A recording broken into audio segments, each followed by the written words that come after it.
Maharashtra TV9 news.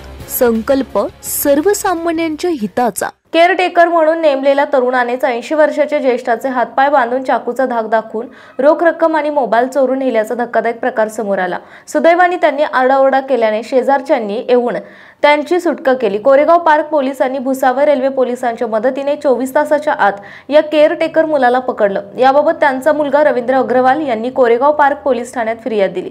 त्यानुसार पोलिसांनी त्या अल्पवयीन मुलावर गुन्हा दाखल केला आहे. हा प्रकार कोरेगाव पार्क येथील अग्रसेन सोसायटीत 1 जानेवारी रोजी सायंकाळी 6:45 ते 7:30 वाजण्याच्या दरम्यान घडला. याबाबत पोलिसांनी दिलेल्या माहितीनुसार फिर्यादी यांचे वडील जगदीश प्रसाद अग्रवाल वय 80 हे अग्रसेन सोसायटीमध्ये ते एकटेच राहतात. फिर्यादी हे आपल्या कुटुंबासह सोपानबाग येथे राहतात. वडिलांच्या देखभालीसाठी 15 ते 20 दिवसांपूर्वी एका मुलाला नेमले होते. तो येऊन घरातील काही कामे आणि वडिलांना काय हवे नको ते पाहत असे. 1 जानेवारी रोजी तो नेहमीप्रमाणे आला. त्याने बेडरूममध्ये वडिलांना नॉयलॉनच्या दोरीने बांधले.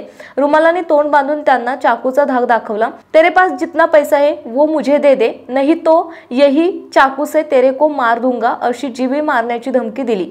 त्यांच्याकडे असलेले 32,000 रुपये आणि 2,000 रुपयांचा मोबाईल जबरदस्तीने काढून घेतला. त्यांना बेडरूममध्ये बंद करून तो पळून गेला. जगदीश प्रसाद अग्रवाल यांनी कसतरी करून तोंडावर बांधलेला रुमाल बाजूला करून आरडाओरडा केला. त्यांचा आवाज ऐकून शेजारी राहणाऱ्यांनी घरामध्ये येऊन त्यांची सुटका केली. या घटनेची माहिती मिळताच पोलिसांनी आरोपी वापरत असलेल्या मोबाईलच्या तांत्रिक विश्लेषणाच्या आधारे तो कर्नाटक एक्सप्रेस रेल्वेने मध्य प्रदेशाच्या दिशेने प्रवास करीत असल्याचं समजलं. त्याप्रमाणे भुसावळ रेल्वे पोलिसांच्या मदतीने पुणे पोलिसांनी त्याला ताब्यात घेतले. त्याच्या अंगझडतीमध्ये सर्व रोख रक्कम आणि मोबाईल मिळाला. त्याच्याकडील आधार कार्ड, पॅन कार्ड आणि PM आयुष्यमान कार्ड इत्यादी कागदपत्रावरून तो अल्पवयीन असल्याचं दिसून आलं.